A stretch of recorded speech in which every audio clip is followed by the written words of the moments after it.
Coaching संस्थानों की सुरक्षा मानकों पर जागरूकता बैठक, बीडीए को सौंपा ज्ञापन। खबर बरेली से उत्तर प्रदेश उद्योग व्यापार सुरक्षा मंडल के तत्वावधान में कोचिंग संस्थानों की सुरक्षा, विद्यार्थियों के हितों की रक्षा तथा सुरक्षा मानकों के प्रभावी अनुपालन को लेकर एक जागरूकता बैठक आयोजित की गई। बैठक के उपरांत मंडल के पदाधिकारियों ने बरेली विकास प्राधिकरण की उपाध्यक्ष के नाम विस्तृत ज्ञापन सौंपा, जिसे बीडीए की सचिव वंदिता श्रीवास्तव ने प्राप्त किया। ज्ञापन में मांग की गई कि जनपद के सभी कोचिंग संस्थानों के लिए विस्तृत सुरक्षा एडवाइजरी जारी की जाए, जागरूकता बैठकें आयोजित कराई जाए तथा संस्थानों को निर्धारित सुरक्षा मानकों का पालन सुनिश्चित करने के लिए पर्याप्त समय दिया जाए। इसके बाद संबंधित विभागों द्वारा संयुक्त निरीक्षण कर नियमों के अनुपालन की समीक्षा की जाए।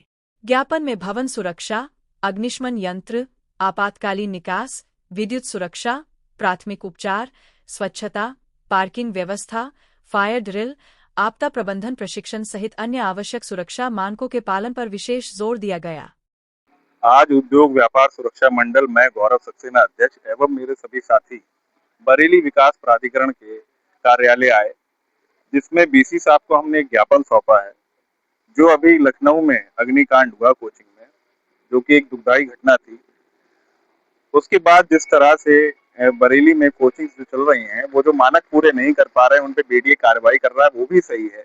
लेकिन इससे हर कोचिंग संस्थान पर एक भय व्याप्त हो गया है। ऐसे में हमें विद्यार्थियों की, लोगों की सुरक्षा का भी ध्यान रखना है और हमें एक पुल बनाना पड़ेगा बीडीए और पब्लिक के बीच में, ताकि पब्लिक बीडीए आकर के सक्षम अधिकारियों से अपनी बात कह करके सारे मानक पूरे कर ले। ऐसे में हमने बीडीए को एक जो ज्ञापन सौंपा है, उसमें ये मांग करी है कि सारे मानक पूरे करे जाएं, जिससे विद्यार्थी और छात्र छात्राओं की सुरक्षा पूरी हो सके। साथ ही जितने भी बिल्डिंग या भवन जिनमें कोचिंग चल रही है, वो उनमें एक भय व्याप्त हो गया है, तो उनमें 30 से 60 दिन का उन्हें समय दिया जाए और एक बैठक करी जाए, जिससे पब्लिक में और बीडीए के बीच में एक सामंजस्य बने और उनको नियमों से अवगत कराया जाए कि ये मानक है, ये पूरे आप कर लीजिए इतने समय में, और अगर नहीं कर पाते हैं तो हम कार्रवाई करेंगे।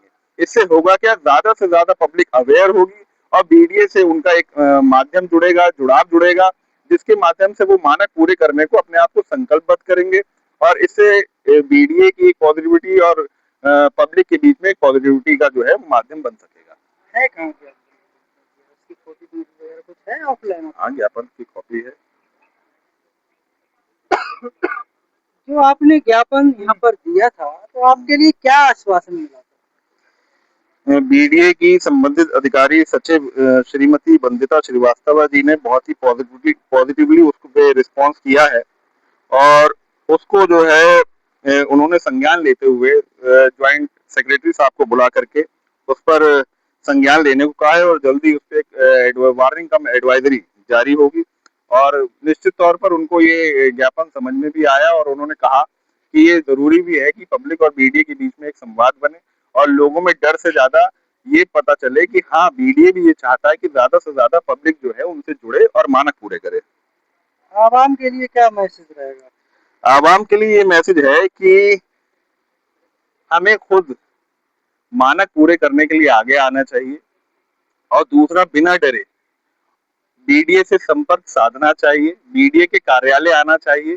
कोई भी अगर समस्या है या कुछ है तो हमें कोई नहीं, सीधे आप कार्यालय आइए, अपनी बात कहिए, समस्या से अधिकारी को अवगत कराइए और उसका कोई ना कोई समाधान निकलेगा। और अगर इतने बीच में अगर कोई आपको डरा रहा है या कि कोई और चीज से दबा रहा है, उन सब चीजों में मत आइए, अपना जागरूक बनिए और बीडीए आकर के अपना जो भी भय है या समस्या है जो भी, उसको दूर करिए। बाद में पब्लिक सर्वना नहीं होगी, पहले